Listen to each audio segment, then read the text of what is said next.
ஏலை மனுஷனா நீங்க என்னமோ நல்ல எலும்பு உறிஞ்சிக்கிருக்க சிலேபிடாது பிச்சு தின்ற. அண்ணே இதுக்குள்ள சீனி பாலை ஊற்றி வச்சிருக்காங்கண்ணே.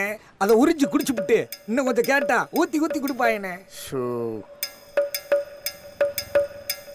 அண்ணே என்னண்ணே ஜிலேபி தீர போகுதுண்ணே. குலோப் ஜாமுன்ல நிறைய ஊற்றி கொடுப்பாங்கண்ணே. ஒன்னே ஒன்று வாங்கி கொடுண்ணே. பறக்காதரா இருடா வாங்கி தரேன்.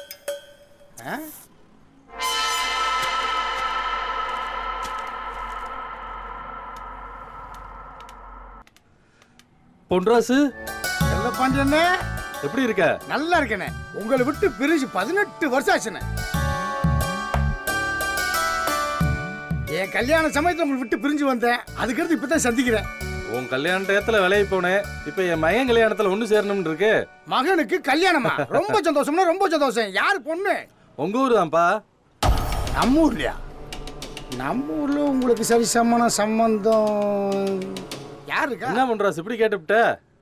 உன் மச்சனே சிவங்காலையோட மக அண்ணமயில் தான்.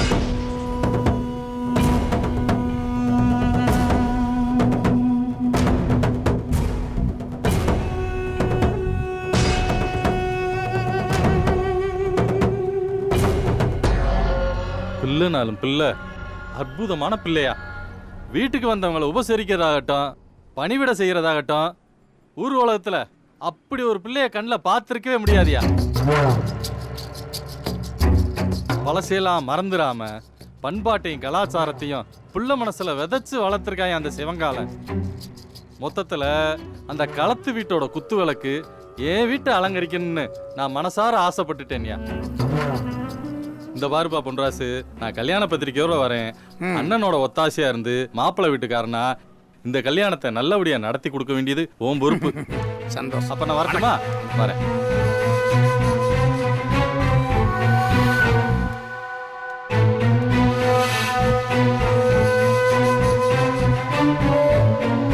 என்னண்ணே இப்படி தூரம் அவர் பாட்டுக்கு பேசிட்டு போறாரு, நீ பாட்டுக்கு செவனேன்னு நின்றுகிட்டு இருக்க. வேற என்னடா பண்ண சொல்ற? அன்னைக்கு எப்படி அருமையா பத்த வச்சு பஞ்சவர்ணத்தோட சமந்தகாரனை ஓட விட்டேன், அதே மாதிரி இவரையும் ஓட விட்டுருக்கணும்ல.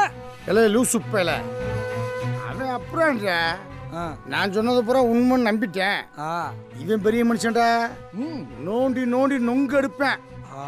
அப்புறம் ஸ்ட்ரெயிட்டா நம்ம இழுத்து விட்டுருவேன்.